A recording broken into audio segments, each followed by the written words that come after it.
Welcome to Counter Narrative News, bringing you daily news today on Monday the 16th of January 2023. A Russian strike on a residential block of flats in Dnipro has resulted in the deaths of at least 21 civilians, with dozens of more still buried in the rubble, including women and children. Images from the bombed-out site are seeing emergency workers pull women and others out of the rubble. A few weeks before this, as the Moscow leadership was targeting civilian infrastructure, knocking out electricity and gas, etc., Putin was clinking champagne glasses in celebration, in part celebrating his military operation of invasion, occupation and annexation. European people have never seen a kind of neocon supremacist war being conducted on a European people. But Putin has brought this to them. In connected news, Britain and Russia are standing on the same position vis-à-vis the conflict between Azerbaijan and Armenia. Russia, for its part, does not want to lose Azerbaijan totally to the orbit of the Turkish state. Azerbaijan is a close ally not only of Ankara but of Tel Aviv as well.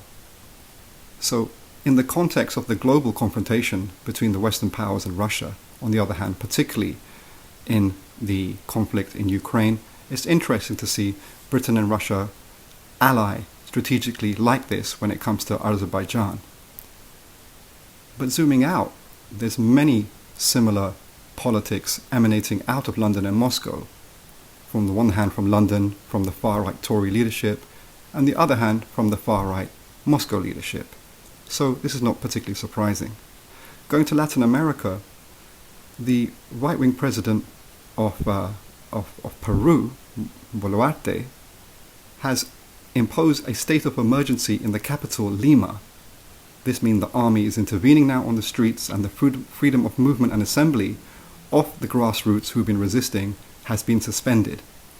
Will this put the grassroots back into their box, as obviously the intended strategy by declaring a state of emergency? It seems unlikely, because having brought the country to a standstill in mass protests, and perhaps smelling victory, that the radical grassroots will not go back, but will go forward. But time will tell. Going to Brazil, the former Minister of Justice, Anderson Torres, has been arrested by Lula's new government.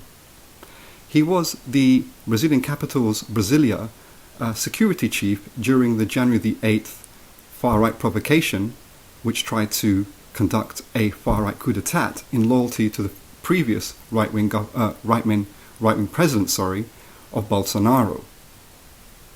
Lula is continuing to purge his state of elements that facilitated the January the 8th provocation. Finally, coming back to Britain, the far-right minister of the Tory government, Suella Braverman, who is an extremely enthusiastic promoter of the very controversial and far-right policy of the Rwanda expulsion policy, whereby legitimately applying asylum seekers coming to Britain's borders, be it the shores, etc., will be expelled in a multi-100 million pound deal with the Rwandan regime.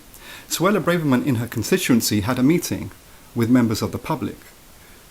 At that meeting, an elderly woman Holocaust survivor, around 84 years old, stood up and confronted Suella Braverman as to the language and the policies she's using vis-à-vis refugees and asylum seekers, arguing that it's a similar framework that was imposed by the Nazis in the 30s and 40s in Europe. And then the elderly woman, who herself actually has received a member of the British Empire Award, so she's not exactly a radical, said that Suella Braverman is using a similar framework and would she desist from that. Suella Braverman's response was to double down, to say she makes no apologies for her policy, to great applause from those attending. Please continue to share, like and comment. We welcome feedback and wish you the very best. Thank you.